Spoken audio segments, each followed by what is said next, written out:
चरणजीत सिंह चन्नी के एक विवादित बयान से राजनीतिक हलकों में तहलका मच गया है इस विवाद के बाद। और इस पर रिएक्शन के लिए हमारे साथ मौजूद हैं इस वक्त पंजाब भारतीय जनता पार्टी के अध्यक्ष सुनील जाखड़ जी। सुनील जाखड़ जी, एक तरफ लोकसभा के चुनाव हो रहे हैं और भारतीय सैनिक शहीद हो रहे हैं, लेकिन चरणजीत सिंह चन्नी उस पर सवाल खड़े कर रहे हैं। आप सर इसे कैसे देखते हैं? देखिए, चरणजीत चन्नी जी सिर्फ एकमात्र कोई कांग्रेस के उम्मीदवार ही नहीं है, वो कांग्रेस के वर्किंग कमेटी के सदस्य भी हैं। और मैं समझता हूं कि एक तरफ कांग्रेस पार्टी के पूर्व अध्यक्ष राहुल गांधी जी तो इसके ऊपर अपनी चिंता व्यक्त कर रहे हैं। उन्होंने कहा कि बड़ा कायरतापूर्ण जो हुआ, अटैक हुआ पुंछ के अंदर, उसकी उन्होंने निंदा की, शहीद परिवारों के साथ अपनी सहानुभूति जाहिर की। और दूसरी तरफ उनके ऐसे फर्जंद जो हैं मेंबर साहिबान CWC के, इस किस्म के बयान दे रहे हैं। इनकी अपनी सोच तो ये, चन्नी जी की सोच तो ये दर्शाता ये बयान है, परंतु जिस तरह से उनका रिएक्शन आया, आप अगर उनका वो वीडियो देखेंगे जो बहुत चर्चित हो रहा है आज सारे देश के अंदर, तो उसमें उनका पहला सवाल था कि किस अटैक की बात कर रहे हो आप। उन्हें इस अटैक का पता नहीं था, तो पत्रकार ने उन्हें कहा कि पुंछ के अंदर जो है उसके ऊपर। उन्हें नहीं पता था कौन सा अटैक है, नहीं है, पर वो एक स्टीरियोटाइप रिएक्शन जो था। कांग्रेस पार्टी तो शायद सबक लेगी, क्योंकि ऐसे बयान कांग्रेस पार्टी के नेताओं के उस समय पुलवामा और जो बालाकोट हुआ था, तो उस समय भी इस किस्म के बयान आए थे और देश की जनता ने बुरी तरह से लताड़ा था और नकारा था, और जिसके खामियाजा कांग्रेस पार्टी आज भी भुगत रही है। तो हो सकता है राहुल गांधी जी तो सबक सीख गए, परंतु चन्नी जी अभी भी शायद और चन्नी जी का भी दोष नहीं है, क्योंकि चन्नी जी काफ़ी समय 22 के इलेक्शन हारने के बाद एक लंबा अरसा, करीबन 1 साल तक, कनाडा के प्राइम मिनिस्टर ट्रूडो जो है उनके मेहमान नवाजी में थे वहाँ पे 1 साल। मुझे लगता है कि ये जो कॉन्स्पिरेसी थ्योरी उधर वहाँ पे प्राइम मिनिस्टर ट्रूडो बयाखान कर रहे हैं और यहाँ पे चन्नी जी कर रहे हैं, तो ये उस मेहमान नवाजी का कनाडा से कोई सीख लेके आए हैं, जो आज यहाँ पे उनको हर एक काम में साजिश नज़र आती है सरकार की, भारत सरकार की। और यहाँ पे चन्नी जी अपने सोच का प्रदर्शन कर रहे हैं। एक वहाँ पे जब पूछा गया चन्नी जी से कि आप वहाँ पे 1 साल क्या करने गए थे, तो उन्होंने कहा था कि मैं वहाँ पे एक थीसिस लिखने गया था, PhD कर रहा हूँ कांग्रेस के ऊपर।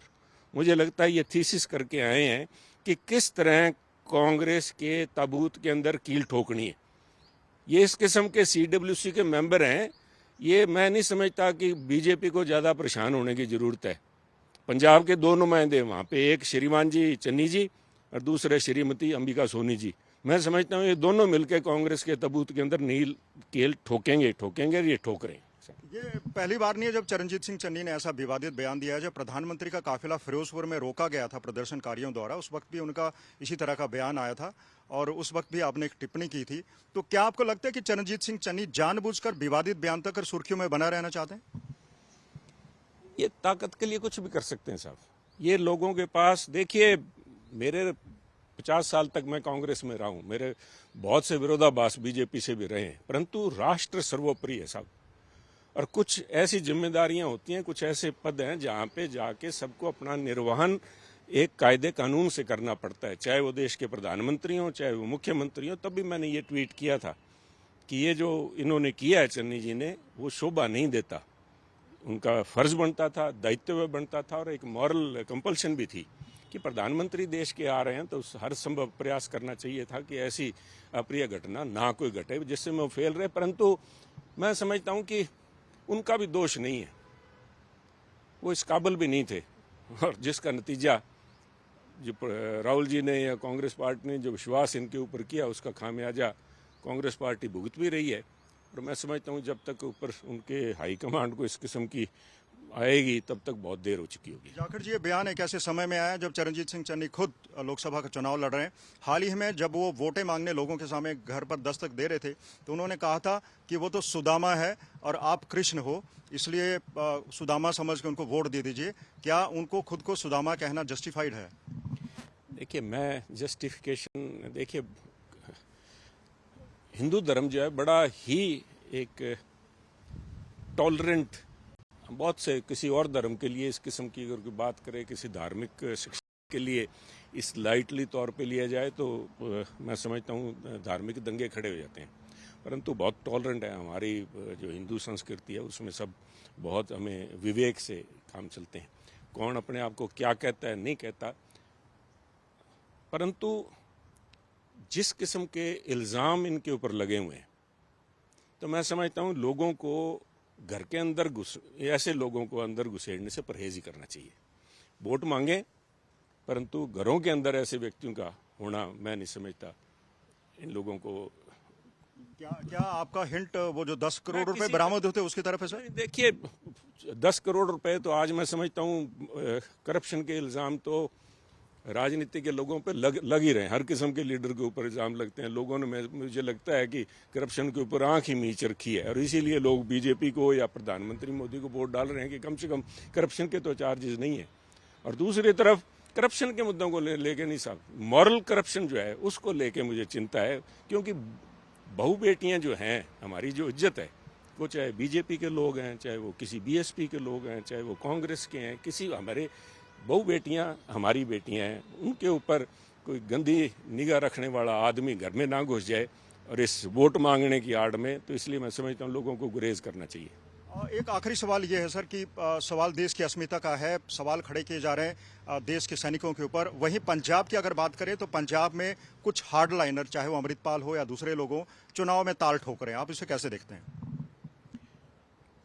अब इस पे बात करेंगे। मैं समझता हूँ इस मुद्दे पे बड़ी गंभीरता से लोगों को सोचना पड़ेगा कि ये अभी तो कम से कम ये बयान नहीं आया चन्नी जी का भी ये भी शायद कोई साजिश के तहत किया जा रहा। कौन साजिश कर रहे हैं इससे बात करने से गुरेज करेंगे, परंतु ये एक गंभीर मुद्दा है जिसके ऊपर पंजाब के लोगों को गंभीरता से विचार करना पड़ेगा।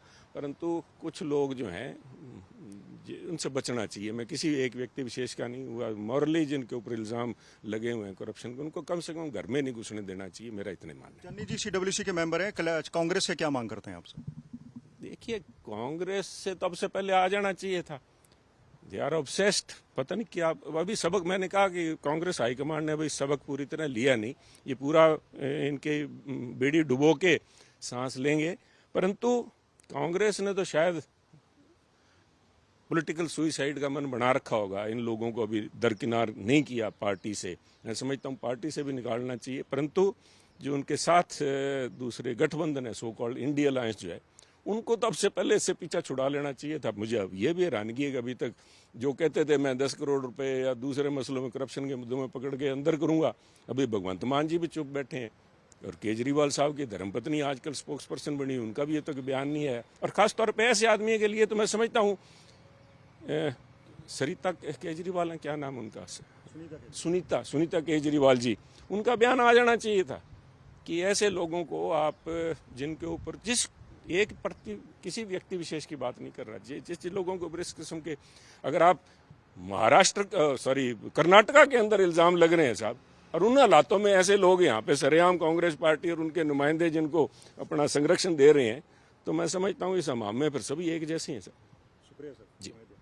ये थे भारतीय जनता पार्टी के अध्यक्ष सुनील जाखड़, जिन्होंने कांग्रेस से एक तरफ ये सवाल तो किया ही है कि अगर चरणजीत सिंह चन्नी के बयान से वो वास्ता नहीं रखते तो कम से कम डिसएसोसिएट तो हो जाएं। दूसरा बड़ा सवाल ये है कि आखिर कांग्रेस से जुड़े हुए दूसरे संगठन इंडिया अलायंस की खासकर उन्होंने बात की, उनकी तरफ से भारतीय सैनिकों की सेक्रीफाइस के ऊपर जो सवाल खड़े हो रहे हैं उसको लेकर अभी तक कोई क्यों बयान नहीं आया है।